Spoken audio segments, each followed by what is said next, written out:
Maria, good to finally meet you, sort of in person. Is Skype in person? Not really. How are you? Fine. Thank you for inviting me. Likewise, nice to meet you. So I wasn't aware of your research before I saw you speak at the Oslo Forum a couple weeks ago in the free state of the free city of Miami, Florida.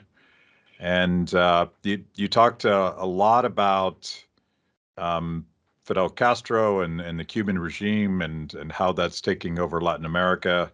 And I want to get into all that, but maybe you could start off by introducing your foundation and tell us a little bit about your personal history as someone that was born in Havana and escaped the Castro regime. Well, I guess the story of my whole life surrounds the Cuban regime. It's amazing because we didn't get into this obviously at the Oslo Freedom Forum. There's such little time, but I gather that I got into this by osmosis almost, because I was engendered in Miami, Florida, when my both my parents were in exile from the Batista regime. Because my mother came from a very wealthy family in Havana and to join the resistance against the dictatorship of Batista and the 26th of July movement, and had met my father, who had come down from fighting in the Sierra Maestra under Che Guevara. And it's a long story of why he and several others left, but it actually has to do with Che Guevara and Fidel Castro not following their own laws. And that's how my parents married in Miami, and I was created there. And then they were actually in, if not the first plane, the one of the first that landed in Cuba after the takeover of the revolution, if you want to say, or after Batista fled the country, December 31st or January 1st of 1959. They arrived with the leadership that was in exile of the 26th of July movement. And my father was part of, the initial government, and immediately they realized this is not what we fought for. The revolution to Batista had promised free elections, the restoration of the 1940 Constitution, and rule of law. And what they immediately saw was mass executions, Fidel Castro's figure growing beyond anything that anybody expected, laws passed by decree, and immediately they started doing opposition. To make a long story short, a friend from the Sierra Maestra told my father, "They're after you," and right then and there they would put you in prison and execute you immediately.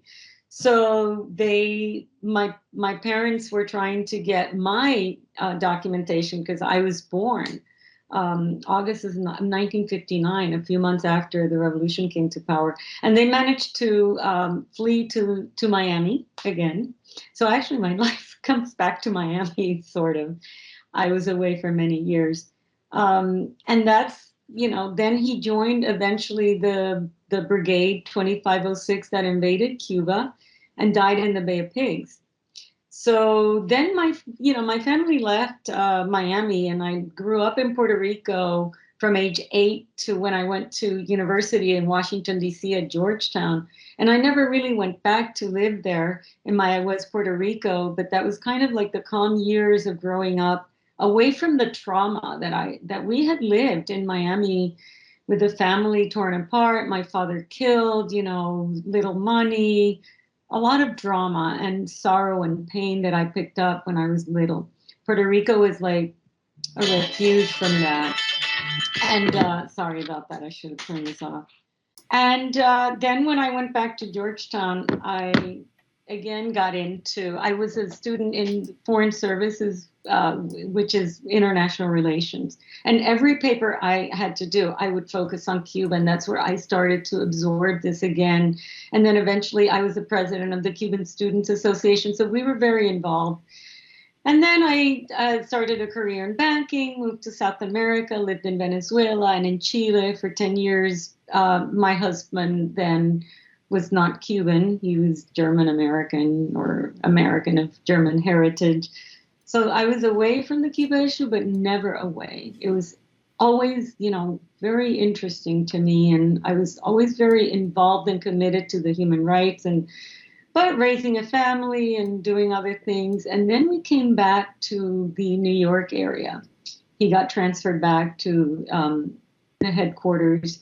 And I had left banking. I had done my master's degree in international relations in Chile. I had studied the Chilean process. We had lived in Chile during the Pinochet, the end of the Pinochet regime and the transition to democracy. That was a fascinating period that I have actually used a lot to think about transition in Cuba. And then, I was very sad to come back. I loved Chile and I didn't want to go back. So my refuge was kind of getting back into the Cuba issue. And that's how I got involved again, participating in an economist association first. And then I paired up with a colleague who had had a stroke. He was an economist and had to sell his company. And he decided, okay, I'm going to write the book on the victims, the loss of life, and the cost in lives of the Cuban Revolution. So he started to work on that. Armando Lago was his name. He passed away in 2008. And then we paired up. And I said, this is more than this book. This is a project. We got to put a name and face to the victims of the Castro regime. Because the world ignored a lot of that. And I had seen how that had been really important in the Chilean case. And that's how Free Society Project started, also known as Cuba Archive. So our leading project, our first project, was to document the cost and lives of the Cuban Revolution. When we have a database that I actually presented at the Oslo Freedom Forum in Oslo in 2019.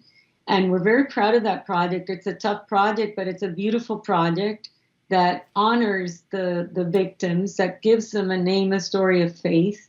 And actually, we also cover deaths and disappearances on all sides of the political spectrum. And we started with the Batista regime. So it's like the cost in lives of the revolutionary period over two dictatorships on all sides of the political spectrum.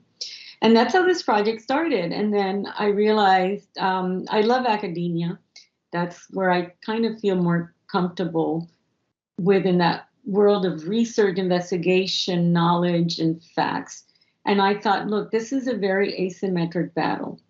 We're up against a huge apparatus that has all the resources for propaganda and influence through their intelligence services and, the whole resources of the state at their disposition. What can we fight with? I mean, we're minute. We can fight with facts. We can fight with truth. And then that's how our other projects developed, which is number one in 2000. In 2009, I caught on to the fact that Cuba's international medical missions had become their largest source of revenue, as well as political capital, influence, propaganda in the world, legitimacy. We started to look into that and document that. That's how our second project got born. And also the health in general, universal health and all that propaganda and disinformation about how Cuba is supposedly a medical power is what we've been trying to address, also with minimal resources, but again, with the side of facts and investigations. And then our third project was born out of, the outrage over seeing Cuba's essential takeover over Venezuela. And it's about Cuba's interventions in the world. And that's what Cuba Archive does. It's an activist think tank, I like to say. Yeah, like in your talk, you talked about a few of the popular mythologies about Cuba, and one of which I want to go back to is this idea that Cuban healthcare, universal healthcare, is a model for the world.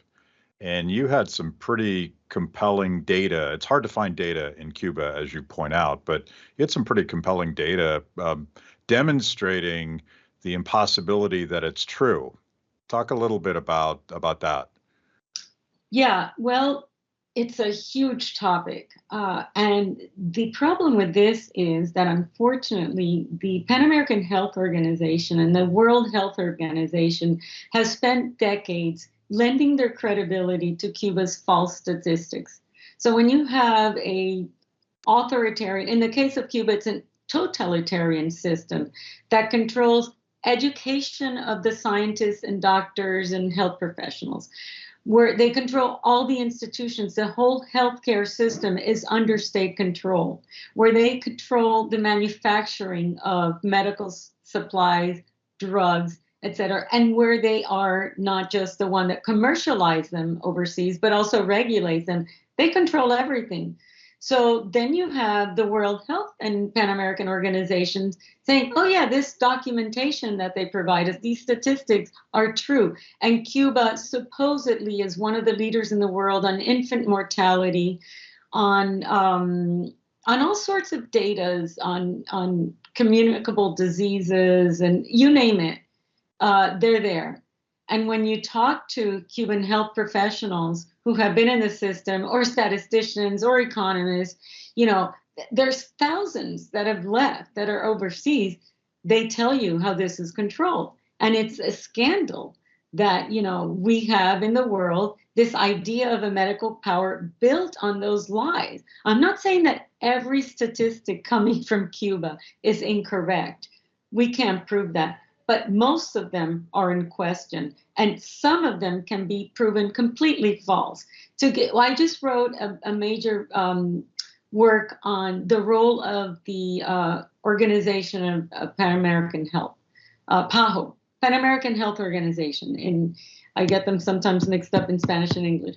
In English, it's PAHO, and I give some examples on Cuba's statements controlling dengue fever, cholera, that have been proven wrong by studies outside of Cuba, and yet you don't see this.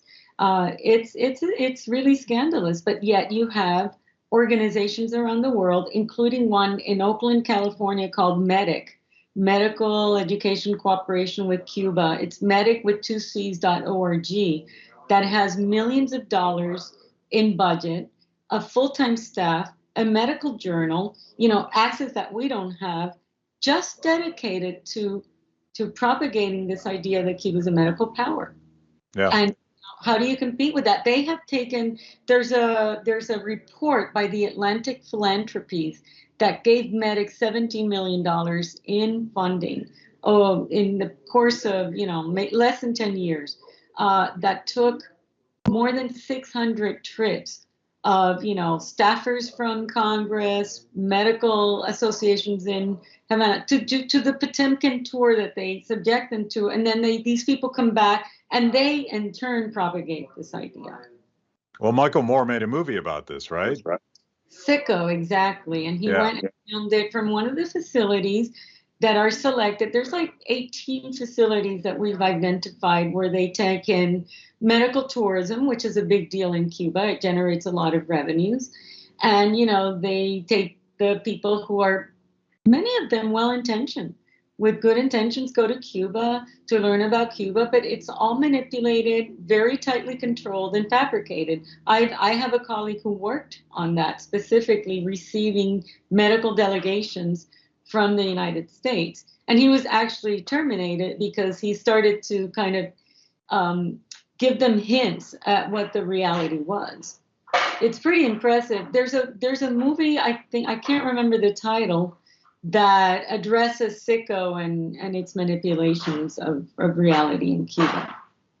Yeah, and of course Bernie Sanders has for a long time celebrated the Cuban healthcare system, but it just seems naive to go on a government-sponsored junket where you inevitably see the things they want you to see. But the story you tell is a two-tiered system where insiders and political elites and medical tourists have access to the best of care, and the people, supposedly what is the system there is to support, they have nothing at all. And you probably can't recall the numbers specifically, but you were looking at their own allocation of government expenditures based on the Cuban government's official budgeting.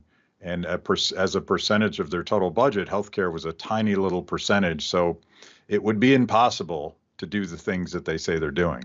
Oh, yeah. No, last year, their official statistics in 2020, 0.8% 0.8%, less than 1% of the budget went to health and social services.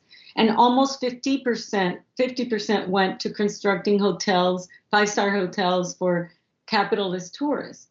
And in the last 5 years, I can't recall the percentages and the exact numbers, but a minimal fraction of the budget. And this is longstanding. I mean, but then they have the several ways to manipulate the information that gets out. Like, for instance, a few years ago, I assisted a colleague who got a call. I don't even remember. He has a website called therealcuba.com. He created this website years ago and started to put stuff on Cuba in English, which is lacking oftentimes. And he got a call from a producer from 2020. And we were able to get a doctor in Cuba to film within the hospitals that are not for the elite. And we got this out with the help of some European diplomats I knew that brought it out through embassies. I'm not going to give the details. We managed to get the information out. And then 2020, then this group, directed by this medic.org organization, started to lobby ABC. And finally, this program turned into a 4-minute, sort of piece, highly regulated. And the producer lost her job. Wow. Yeah. And then you have, and I had this in some of my papers, how foreign correspondents for Western and media, or let's say from free countries, supposedly go to Cuba, and they have to report to this office within the Ministry of Foreign Relations that controls what they can say, what they can put out, their visas. I mean, how they manipulate this. And the health system is completely off limits. I mean, they can't criticize that. And several journalists who spent years as foreign correspondents in Cuba, including CNN's Lucia Newman, who then went to Al Jazeera, later wrote about this. And they've written books, and they've written, saying, oh, well, we were there, we couldn't touch this, but the reality is this. And that's how they managed to pull this off. I think, but now, though, the ruin, the misery in the system is so obvious and blatant. I mean, you go to a hospital in Cuba and there's no sheets, there's not an aspirin, there's nothing. I mean, this has been going on, the shortages, for many years. But it's to the extreme now, and with the COVID, that I think maybe the blinders are starting to come off on the health area. I don't know, because they are decided to continue, and now they're supposedly marketing their local COVID vaccines that I have serious questions, because too many people have died with the 3 full doses of the vaccine. So they're going to continue with this medical power issue. Let's see what happens.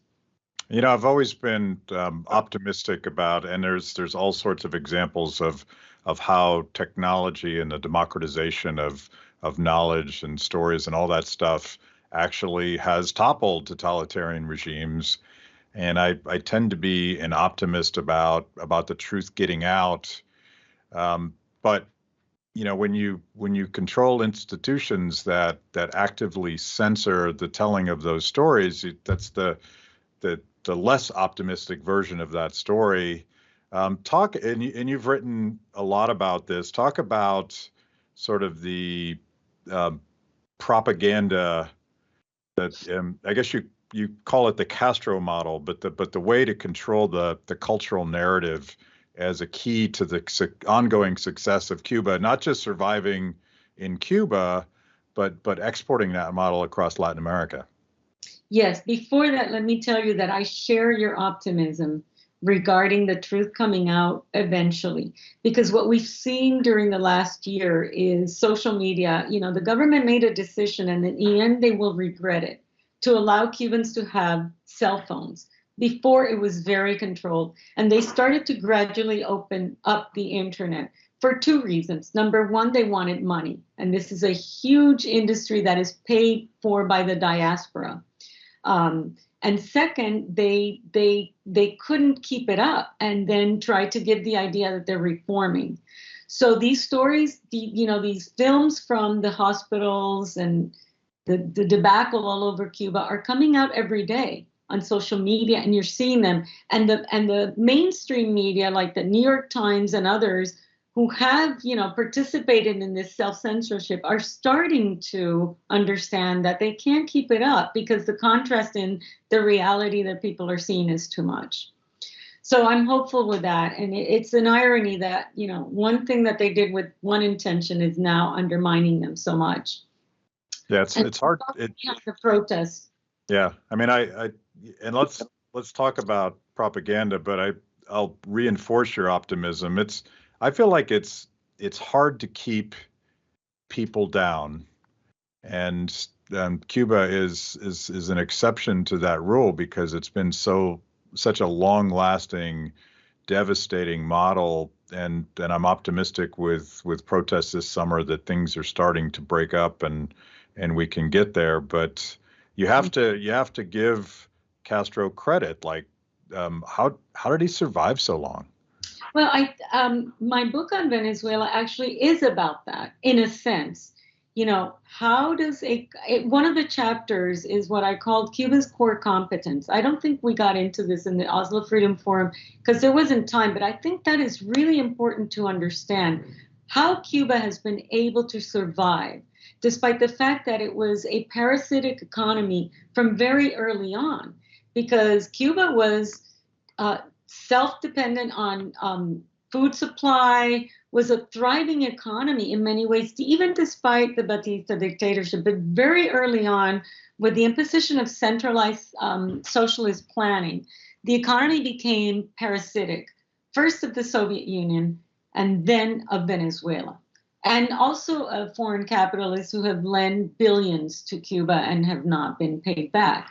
So the way that Cuba survived is twofold, I call it. It's like two legs. The internal apparatus of control was fashioned after, the Stalinist laws and repressive apparatus trained by the KGB, enabled by the KGB, and then supported by the society of, let's say, security apparatuses in the former Soviet bloc. And that's a fascinating story that we could talk a lot about because I've spent time and gone to those countries to look at the system that is very much like Cuba and how they operated. So if anybody has seen The Lives of Others, that is narrated from the point of view of the Germans during the Stasi times, that is in many ways the life of Cubans. How you have this apparatus of control that was able to stop the massive terror through massive executions and the imprisonment of tens of thousands, to having the control in the life of the Cuban everywhere, at home, at school, at work. And then they didn't have to. I mean, repression lives within the system. It doesn't have to be so obvious. You don't have to execute massive amounts of people. That's how they did it in the former Soviet bloc, and that's how it's done in Cuba, where you have a snoop, in every workplace, in every, block. The Castro system in many ways was even more successful because Fidel Castro copied from the Gestapo and the Stasi and the Nazi models of the blockmeisters, and how in every neighborhood block they had a snoop and people looking at what you had in your refrigerator and who was visiting and this sort of thing. This still works in Cuba to a lesser extent. But that's how they've been able to exert internal control so successfully. And that's what they trespassed to Venezuela, by the way. Especially, the last thing they did was they brought their military counterintelligence and really took over the armed forces in Venezuela. But they had transferred these models to Venezuela. And then the second leg of this is the external leg, which is propaganda and influence directed at the outside world. And this has been really successful because Cuba was able to build an intelligence service that is comparable to the MI6, the CIA, the KGB, and the best in the world. And that's, the other services and experts say that. And I've had the opportunity of interviewing the few defectors from Cuban intelligence that there have been at higher levels, because it's very complicated to leave, and their life is in peril, and et cetera, et cetera. And actually, I am married to one because we met doing this work. And so I have the inside story. My husband was trained in an academy in Moscow by the KGB for a year, and then went back for the Academy for Chiefs of Intelligence, and worked in Latin America with 7 countries. So it was worse. I'm one of the few people who studies this seriously, and I was impacted when I met him almost 7 years ago, and learned how amazing it is. I mean, it's worse than I thought. How effective Cuba has worked to not just buy influence, but also use, the revolutionary model and Che Guevara and all this stuff that they have been able to so successfully convey to the world, that this poor little, David against Goliath, the United States, the empire, all this stuff that they've sold, how effective it is. But it's worse than that. How they have blackmailed people, how they have entrapped journalists, diplomats, not just in Cuba, all over the world. They're very good at it. They were so good at it. I mean, my husband defected many years ago, but in his times, the Soviets would use the Cubans in Latin America and the U.S. They were more effective than even the KGB for cultural reasons, language, etc. But still, I mean, it's pretty dangerous, and for people not to see how Cuba works. And you tell this to people and they think you're making it up. Like Venezuela, I would tell my colleagues and they would say, you're crazy. That's never going to happen here. And look at what happened to Venezuela. And that's how Cuba manages to do this. And then they have this huge propaganda apparatus for a poor little Caribbean island of 11 million people to have this massive propaganda apparatus where you have Prensa Latina, which is their international news agency, has 400 offices all over the world, a full-time staff of 500, 1,000 when you consider freelancers, etc. They operate in 7 languages, have publishing house. It's massive. It's a huge thing. I mean, you can look it up on the internet because they publish it, and I know people who've worked there. That has no precedent in the world for a country of that size and of that GDP, which is one of the lowest in Latin America, if not the lowest. Probably one of the most famous propaganda campaigns, we could just call it a marketing campaign, is the sexing up pop culture icon that is today Che Guevara. It has no resemblance to the actual man Che Guevara. In Miami, you talked a little bit about that campaign and how they turned him into this sex symbol, basically. Correct. For many years, I thought, oh, this was obviously made up by the Active Measures Department of Cuban intelligence, but I had no proof of that.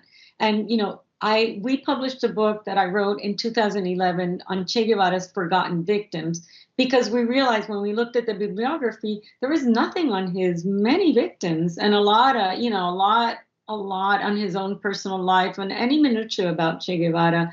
And we're like, this is outrageous. And we would get a lot of calls asking about Che Guevara. And then about 2 years ago, I was reading a book by Ion Pacepa, who was the head of Securitate from Romania, which was the intelligence service of Romania during the Soviet years. And he defected to the United States, I believe it was 1978. And he writes a book on propaganda. I'm very fascinated by the topic. And long and behold, there's his testimony. They were instructed by the KGB to all of the services from the satellites to help the Cuban intelligence services, because they were initiating a campaign to sell the idea of Che Guevara, to romanticize the Cuban Revolution. They had to clean up the image of, the mass executions and the political prisoners and everything with this sexed up idea of the Cuban Revolution. And it was a deliberate campaign that aided by the KGB that started with, the massification of this image by a photographer, with the alias Corda, a Cuban photographer. And then this writer for the KGB produced a book on Che Guevara's life. And then this Italian millionaire who was a communist and KGB hand propagated through the posters and the whole image of Che Guevara that we see now. And it's probably been one of the most successful marketing campaigns of all times. And it's completely erased. Let's talk about who he really was for a minute, because it's frustrating when I see young people and pop stars in the United States wearing these shirts, and I want to stop them and say, Really? let me tell you a little bit about who this guy actually was. By any modern standard, he was just a monster. He was a Taliban. You know, he didn't care about life. He was willing to take people's lives. And this is proven from when he was in the Sierra Maestra, actually. There's a lot of testimonies, and I've had the opportunity of speaking with people who knew him well, who were there when these things happened, including the priest at La Cabaña Fortress prison, where the first executions happened, where he was the head of the tribunal, of the appellate tribunal. And, you know, people who spent a lot of time with him. And you don't even have to go to those testimonies. You just have to read what he wrote in his own diaries. And the guy does, you know, come off as a psychopath. He would recite a poem that is macabre. In the second edition of our book that is on Amazon, it's called Che Guevara's Forgotten Victims, I add several testimonies. And one is of this poem that he used to recite about skulls and deads and cemeteries, that he was obsessed with this. I also have Pachapa's testimony in there. And then the other thing that I added in the second edition is this testimony of this military guy who goes to train the Cubans in Mexico who were preparing to invade Cuba during the Batista regime. That's where Che Guevara enters the picture for Cuba. They met in Mexico, and he talks about how he would, you know, he welcomed the opportunity to kill dogs, you know, to practice, whereas the others were having problems with that. No, he was eager to kill. And how he told the Castro brothers, this is your man. I mean, they were ready to implant terror in Cuba, and they needed people like that. And you could see it. It was immediate in Cuba. They started to execute immediately after they took power. It didn't matter if people were guilty or not. There were abuses committed during the Batista regime, and we've actually documented that, but never to the extent that they later said. That's one of the myths, but still. But even, you know, people who were accused of atrocities, it was based on lies. It was based on the premise, let's create terror. And they needed people like Che Guevara for that. So 3 or 4 years ago, we were producing a series called Socialism Kills, and trying to come up with credible body counts for these various murderous regimes around the world. I assume you've attempted to do this. We leaned heavily on the book Democide, but the question I have for you is, do you have some sort of estimate to how many people Che Guevara killed and how many people the Castro regime killed? Give us a sense for just how big this was.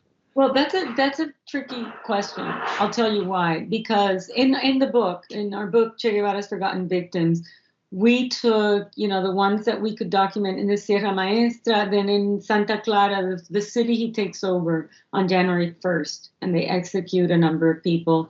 And he left orders to execute some. So we went religiously to put that list together. And then La Cabaña. But there's a lot of mythology, too.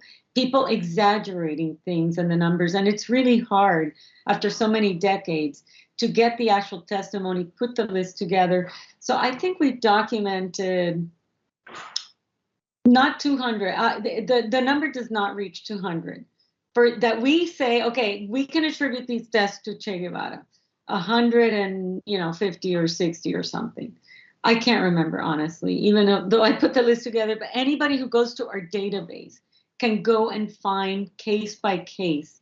Some of them have pictures. In some cases, we do have primary testimony. In other cases, we take those from other lists and books. And, you know, it's very difficult.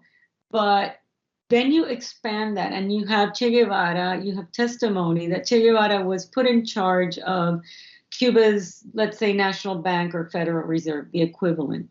But there's testimony that he continued to sign off on those who were being executed in the La Cabaña. And in a country like Cuba, a small island at the time had a little bit over 6 million people and still had the press going, reporting, you don't have to kill thousands to create mass terror. I mean, if you kill several dozen a day or, a few hundred, we have documented almost 1,000 executions in 1959. That's a lot for a small country. And I'm sure there's more. I mean, we just have a criteria for documentation that we haven't met in many cases. But then when you start to expand that over the years, and then you start counting Cuba's interventions, which started in 1959 all over Latin America.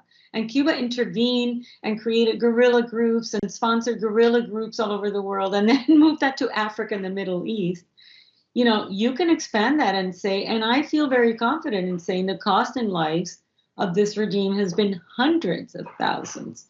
Now, we can't name them all, but just in El Salvador, Guatemala, in Central America, it's huge. Cuba, in Angola, Cuba intervened in Angola for 17 years. That was a huge war. They don't even know how many people died in that war. Some say 500,000 people. So it's quite a lot. Yeah, it's hard to document because you have people trying to escape the country, usually to get to the United States, and then you probably have a significant number of people that died early because of poverty and malnutrition and lack of health care and endless other reasons. So it's a hard number to get a handle on, but after a while the numbers sort of don't mean that much, which is why I like your project so much, because it's important to put a person, a face, a life, so that people understand what this means in a tangible way, because sometimes the numbers stop meaning anything because people don't have the context. Right, that's important. Look, we have a report, for instance, few people know of the US citizens that have been killed by Cuba or in Cuba. And we have a report with a profile of each one that we've been able to document, and in many cases, photographs of those people. Because people have to understand, these are real people whose lives were taken, who left children, mothers, wives, most of them. I think in the case of U.S. citizens, we only have men. No, there's a woman. Now that I remember, but it's important to see their stories and see how they died. That report is on our website, cubaarchive.org, in our Truth and Memory project, and it frustrates me because we try to convey this, to get people to pay attention, and it's tough. It's tough. One of the things that I hope would get the attention of young people that are sort of romanticized about Che and various supposedly democratic versions of the Cuban model, and I'm like, you guys know that Castro banned the Beatles, right? And I noticed this pattern studying other countries as well. One of the very first groups of people that are persecuted by totalitarian regimes are musicians and artists and poets and actors. The creative class that know how to tell a story and know how to engage the public. But that was explicitly part of Castro's strategy, is to sort of hijack the culture, control the culture. Is that right? That is true. I mean, and especially in 1990, after the fall of Soviet communism, there was a shift in the paradigm of how to do revolution. And it's fascinating because then Castro realized, wait a minute, now we're not going to do armed takeovers of countries. We're going to control democracies and undermine them from within. And they created this Foro de Sao Paulo movement to reorganize the radical forces of the world and take over systems from within. And that's how Venezuela comes about. And it is really, really effective. And it's very dangerous, and few people know this. This was inspired.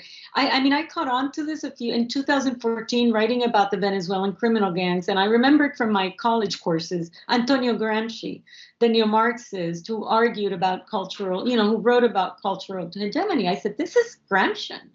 And I wrote about this for the World Affairs Journal in an article, but I went out on a limb. I didn't know that this was actually true. And then there was a doctor who was very close to Fidel Castro, and she later left for exile, Dr. Hilda Molina, who now lives in Argentina. She was the head of a neurology institute, and Fidel Castro would go there a lot and stuff. And she confirmed to me that Castro showed up to her and said, you have to read this book. Antonio Gramsci, this is our new Bible. And I do in my book on Venezuela talk about how Chavez adopted Gramsci, and I no doubt through Fidel Castro. And they pulled this off. And it's very dangerous because in Latin America, it has been effective in Bolivia, in Ecuador, etc. I think there was a shift in the model in recent years, especially in 2019, when they realized this takes too long, and there's setbacks because they lost elections in Colombia, the plebiscite in Colombia, an election in Chile, an election in Argentina, and then when the Grupo de Lima started to push on Venezuela, they pushed the flip on a more radical intervention, which is what we're seeing in many countries in Latin America now. That is also quite effective, and it's borrowing from the model that Castro developed in the 1980s all over Latin America, these supposed spontaneous insurgencies in many cities of Latin America, for whatever argument. The external debt was at the time. Now they have anything, look at Chile is a classic example that was triggered by an increase in the fare of the subway. And you have the country spiraled into violence. And now, on the way to a new constitution fashioned after Venezuela's, that started with this new model. It's hard to follow all this, in sound bites, but I mean, it's pretty stunning how they pull this off, and it's effective, and it's scary, and it's come to America, in my opinion. It's come to the United States. Gramsci, but this is not just new. I mean, in the United States, you have it. You see it from the Frankfurt School, and the Gramscian model has been decades at work in universities, academia, and now we see it all over society. That's Gramscian. So what do you see happening in America specifically that reflects the model? Besides, I mean, I see the sort of intellectual socialist takeover in the universities, obviously, but it's a lot more than that. Well, I mean, there's a KGB defector from the 1970s called Yuri Bezmenov that I cite, and he has videos. People should see this. It's on YouTube, because he went to Canada, but apparently he was invited to do a tour of universities in the United States in the 1980s. And there's several of his interviews that he describes how the Soviets had this plan to undermine American society, especially through the universities. And, there's 4 stages. We're on the last stage, according to Yuri Bezmenov, apparently died many years ago. But those interviews are chilling. And, when I see, look, Cuba has been involved in the United States since the 1960s with the Black Panther movements and with terrorist movements, the Weather Underground. This is documented. The Puerto Rican nationalists. Cuba has been involved, supportive, financing, receiving, giving refuge to these groups. Some of these leaders are still, have safe haven in Cuba. So you see, what is the purpose? To bring revolution and strife and fragment society in the United States. So you take that model. I mean, I'm not saying Cuba invented it, but I'm saying they have been behind it. And when I see, movements like, I don't want to name any because then that will come to haunt me. But radical movements, when you see these elements that are Marxist, that are tied to Venezuela and Cuba, that raises all my alarms. I'm not saying that everybody in those movements or in the leadership of those movements is aware that they're pawns of these people, and I'm certainly not saying that people who support those principles of, equality and, no abuse, etc., that those people, shouldn't be doing that. I'm just saying they should realize that they're being used for this, and these movements, very deliberately set a course to destroy America, to destroy democracy, to destroy institutions, just as what happened in Venezuela. So taking over the cultural narrative and the march through the institutions that you're describing very much has been effective. But I've always wondered about the long run sustainability of it. And you just look at how quickly Venezuela went from an incredibly prosperous country in Latin America to just kind of a hellhole of starvation and misery. Yeah. When they take over these systems and they break them, how do they sustain themselves? Because, Cuba depended on the Soviet Union, and then they depended on Venezuelan oil money. When does the money run out and the model break? That's a good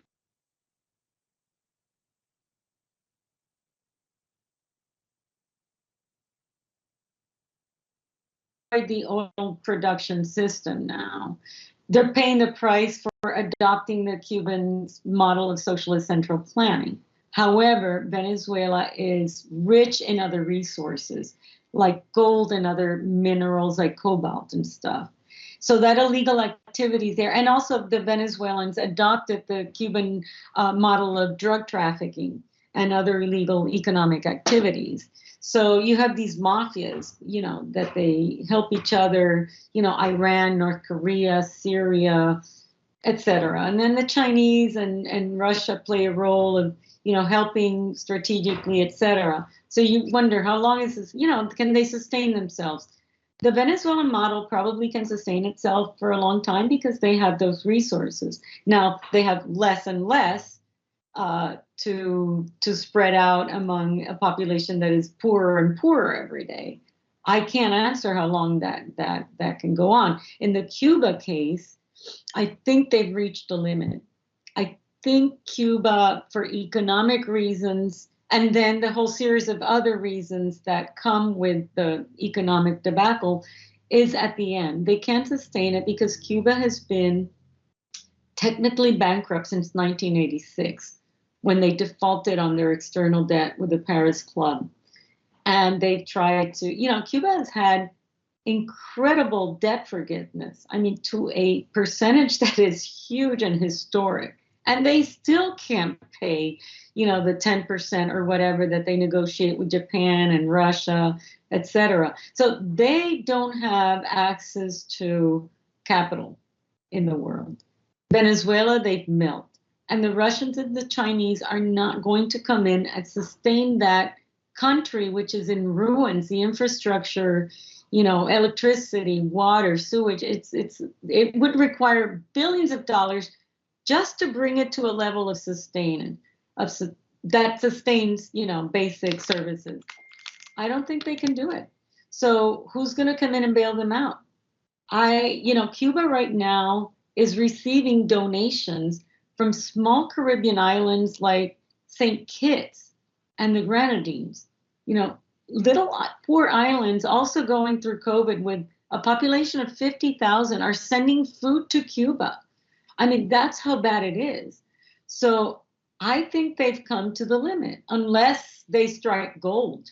They have actually, an Australian mining company has just reported that they found big gold reserves in Cuba. It's still not going to be enough. They would have to be able to drill, and find petroleum, huge reserves to pull themselves out of the hole that they're in.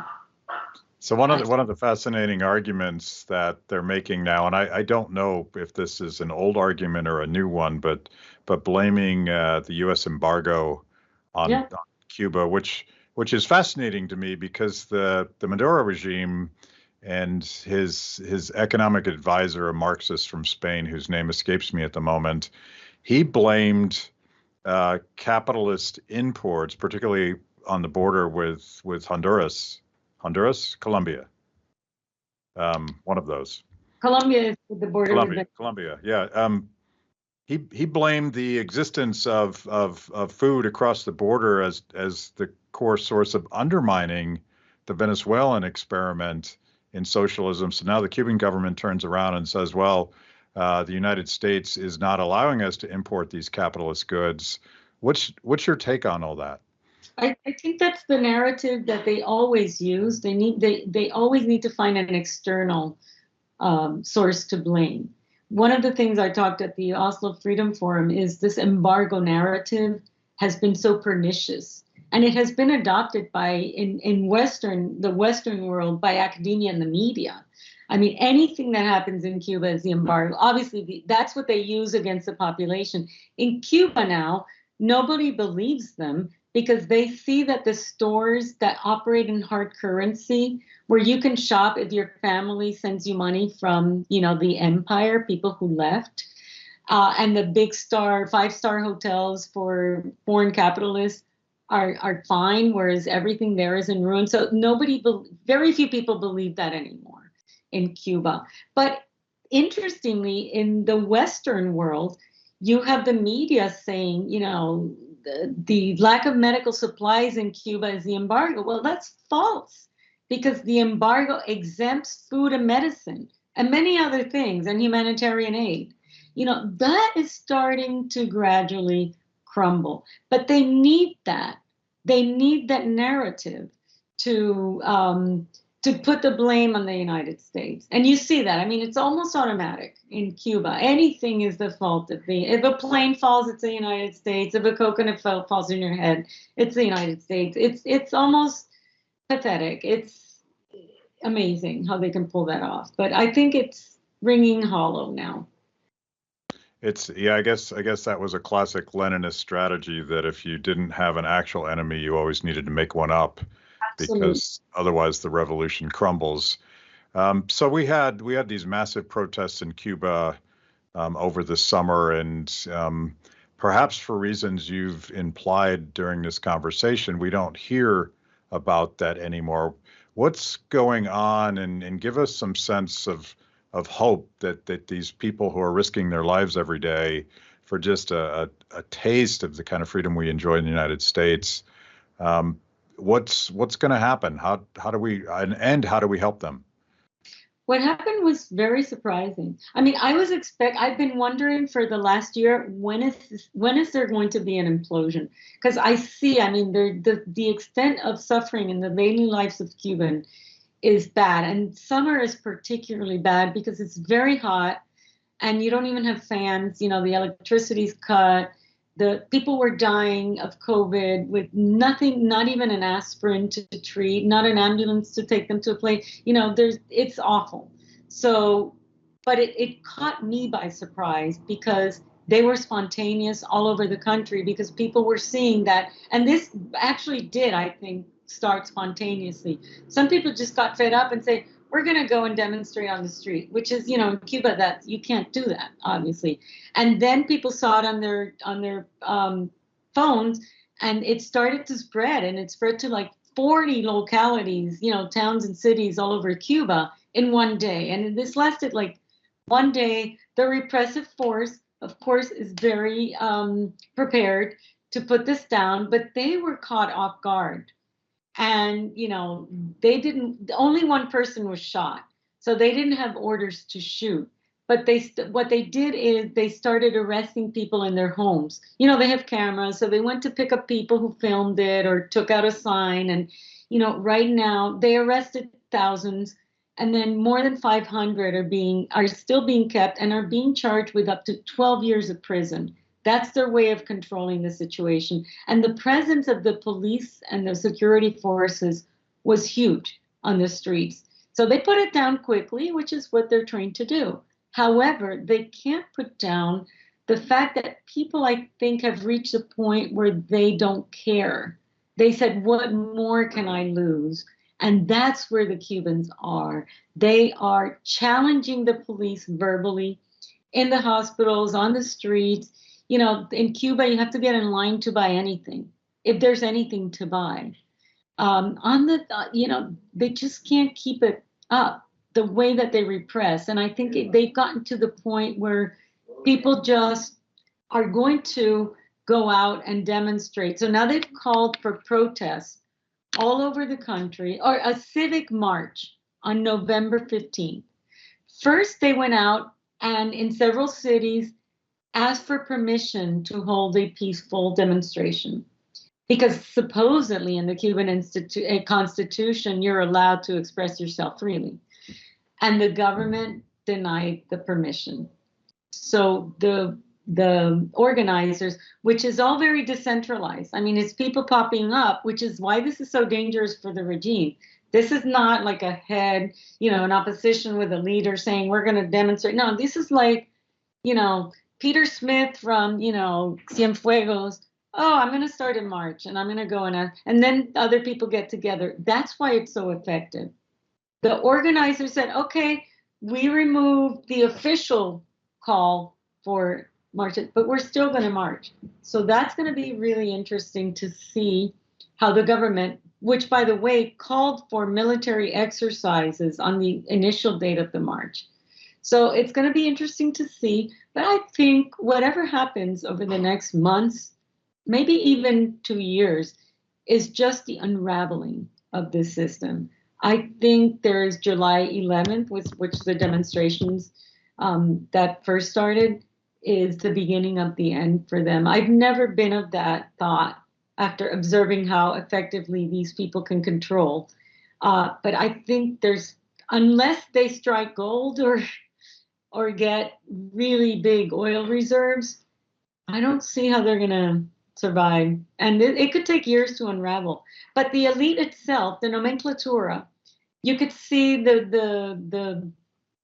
you could see signs of rupture, and they must be very, very concerned. And a lot of them are corrupt. Those people have their accounts in safe havens all over the world, and they're wondering, when am I going to exit and save myself and my family? And that's all very disruptive for the elite in control.